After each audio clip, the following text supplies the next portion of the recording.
The NBA playoffs are destroying its best players. And somehow, we keep acting like it's normal. And here's the thing. This isn't just bad luck anymore. This is a pattern. In the first round alone, stars are already dropping everywhere. Anthony Edwards dealing with a knee injury, Victor Wembanyama in concussion protocol, Kevin Durant battling a sprained ankle, Emmanuel quickly out with a hamstring issue, and Nickeil Alexander-Walker? His season is over with an Achilles injury. We're not even deep into the playoffs yet. So let's ask the real question. When did the NBA playoffs become the most dangerous event in sports? Because right now, it feels like the road to a championship is paved with broken bodies. Let's get into it.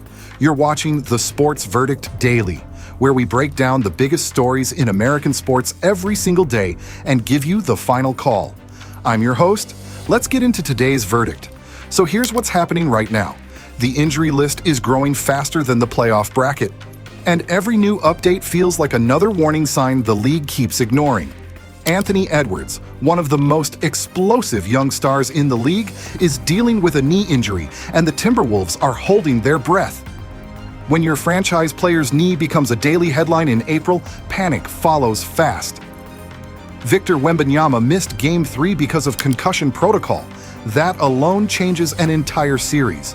When a player that unique disappears, it doesn't just affect one team, it changes the shape of the playoffs. Nickeil Alexander-Walker suffered an Achilles tendon injury, and just like that, his postseason is over. No debate. No day-to-day. Just done. Kevin Durant is receiving treatment around the clock for a sprained left ankle, and when a superstar's recovery becomes a 24-hour operation, you know this isn't minor. Emmanuel quickly aggravated his hamstring and remains unavailable. Another reminder that sometimes the injuries people ignore most, soft tissue, hamstrings, calves, are the ones that quietly end seasons. This isn't random anymore. This is the playoffs. And to understand why this keeps happening, you have to understand one brutal truth. Playoff basketball is not just regular season basketball with louder crowds. It is a completely different sport. First, the intensity spike is violent. In the regular season, players manage energy. Rotations are deeper. Coaches think long-term. Rest exists. In the playoffs, none of that matters. Minutes explode. Superstars go from 34 minutes to 42. Possessions get more physical. Every screen hits harder. Every rebound turns into a fight.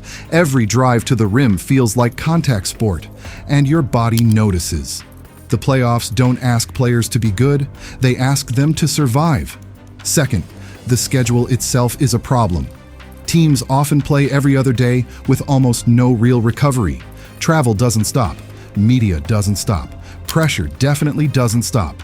Fans see the games. They don't see the swelling, the treatment tables, the ice baths at 2 a.m., or the fact that recovery becomes a race against the next tip-off. That matters, because healing requires time.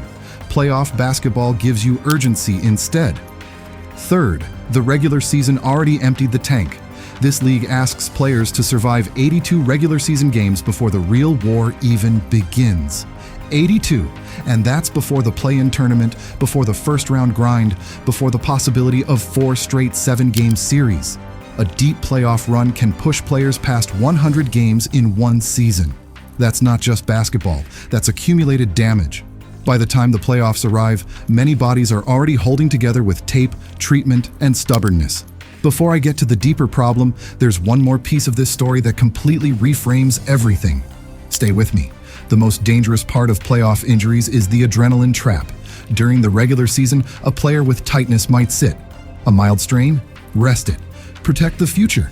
In the playoffs, nobody wants to sit. Stars convince themselves they're fine. Teams convince themselves they need one more game. Fans call it toughness. Media calls it legacy. And suddenly pain becomes something to hide instead of something to treat. That's how small injuries become major ones, because pride is powerful, and playoff pressure is stronger than medical common sense. We've seen this movie before. Think about 2019. Kevin Durant returned in the NBA Finals and ruptured his Achilles, career-altering. A moment that still gets debated because everyone watching knew the risk was there.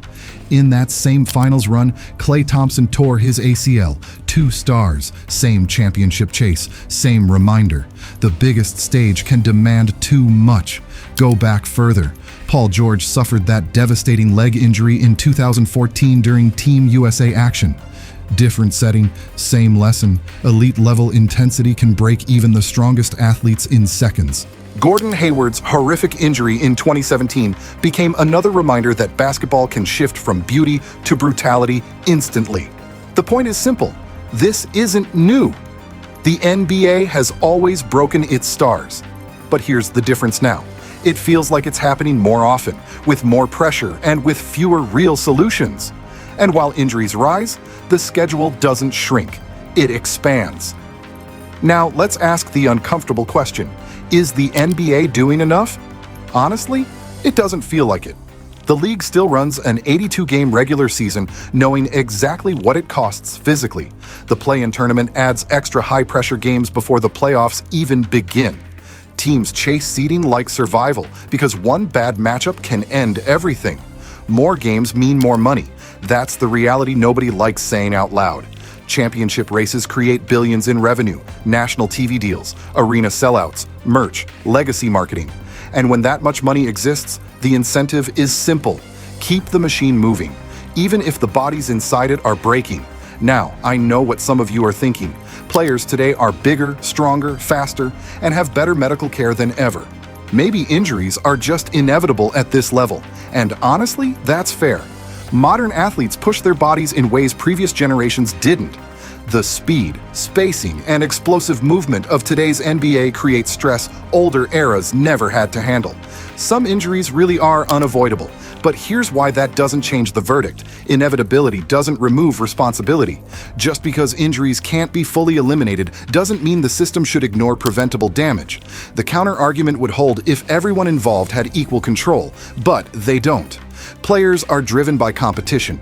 Coaches are judged by wins. Teams chase banners. The league sets the structure. That means someone has to be accountable, and it usually starts at the top. Because right now, the NBA celebrates the playoff drama while quietly accepting the human cost as part of the entertainment. That should bother people. We say we love the stars. We build the league around them. We market them, debate them, and measure eras through them. But every postseason, we watch the same cycle. Exhaustion, injury, silence, repeat. And then we act surprised when the finals are missing half the players we wanted to see. So here's the final call. The NBA playoffs create the greatest moments in basketball, but they are also quietly destroying the players we came to watch, because the same system that gives us legendary performances is demanding too much from the people delivering them. Until the league makes a real change, whether that means fewer games, better recovery windows, or honest limits on workload, the injuries will keep coming. And eventually, the cost won't just be one playoff run. It'll be careers, legacies, entire eras cut short. Keep your eye on the injury reports this postseason, not because they're side notes, but because they may be the real story of who wins and who never gets the chance. That's the Sports Verdict Daily Take. The NBA sells championships, but too often, the hidden price is the stars themselves.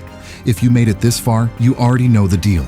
Subscribe to the Sports Verdict Daily, hit the bell, and you'll get the call on every major story in American sports every single day. Drop your take in the comments. Are NBA playoff injuries just part of the game, or is the league failing its biggest stars? Let's hear it. I'll see you tomorrow. Same time. Next verdict.